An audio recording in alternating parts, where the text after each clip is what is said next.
savez ma passion de Nîmes. Je partage ici avec vous mes sentiments depuis plus de 2 ans.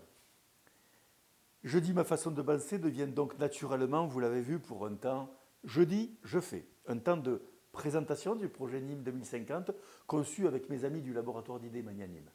Ce projet n'est pas qu'un simple programme pour les 6 prochaines années d'un mandat. Le projet Magnanime propose une vision pour les 30 prochaines années de l'agglomération nîmoise. Je vous présente aujourd'hui sa philosophie générale. Lors des prochains jeudis, j'aborderai thème par thème, jeudi après jeudi, les priorités. Le projet Magnanime est tout à la fois structurant et innovant, intransigeant et bienveillant. Structurant et innovant sur l'aménagement du territoire, la façon d'imaginer la ville de demain, sur les nouvelles filières économiques et universitaires, sur la façon d'imaginer une nouvelle gouvernance transparente et partagée. Un projet intransigeant et bienveillant également, car rien de durable ne saurait être construit sans l'unité retrouvée. Il serait en effet inutile de penser Nîmes demain si nous ne pensons pas prioritairement le quotidien des Nîmois. L'avenir de notre territoire sera le fruit de ce que nous ferons et également de ce que nous ne ferons pas. Vous le savez, Nîmes est l'une des villes les plus pauvres de France. Le Gard est un des départements qui distribue le plus d'aide sociale. Et nous sommes tous victimes de ce triste palmarès. Certes, en premier chef, celles et ceux qui n'ont pas d'emploi. Mais tous les acteurs de l'économie de la ville pâtissent indirectement aussi de ce triste palmarès, les commerçants notamment. Il est désormais temps pour Nîmes d'entrer dans le XXIe siècle. Il y a urgence. Nous sommes à la croisée des chemins. Si on ne change rien, on s'enfoncera inexorablement vers davantage de paupérisation.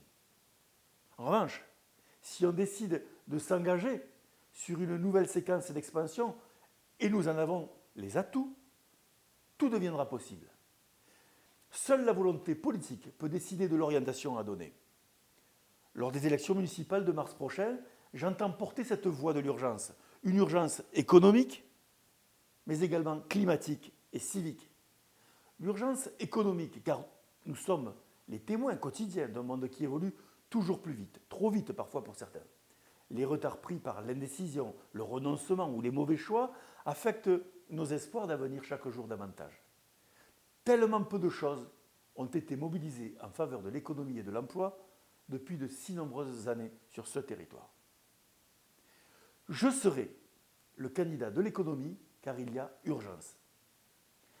À cette urgence économique à laquelle j'apporterai prochainement des réponses concrètes, s'ajoute depuis des années une seconde urgence, climatique celle-ci.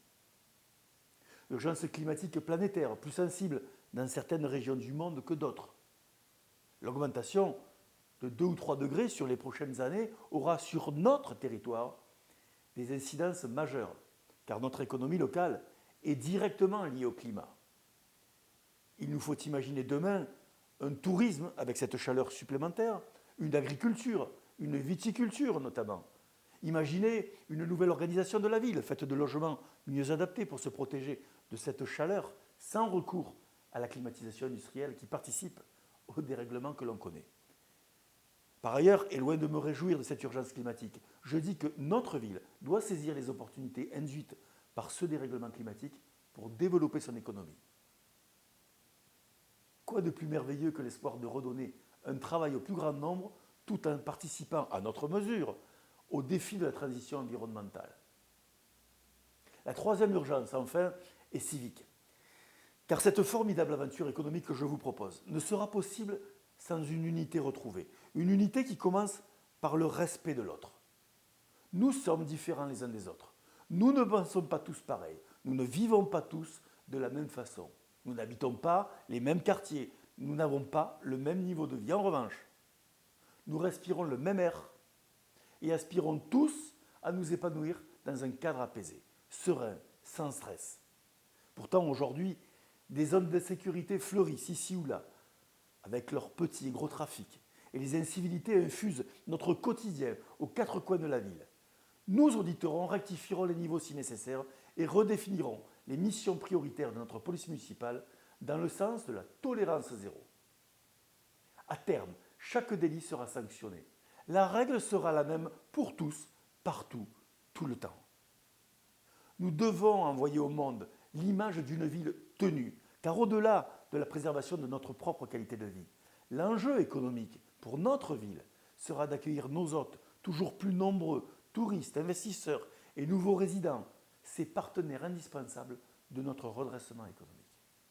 Mais nous devons également tous avoir à l'esprit qu'une telle politique nécessite prioritairement de nombreux autres efforts de la collectivité, et en matière sociale notamment, sportive et culturelle. Une attention budgétaire particulièrement bienveillante sera portée aux plus modestes, aux plus jeunes et aux plus âgés d'entre nous. Voilà. Je vous laisse réagir là-dessus. À la semaine prochaine. Bye bye.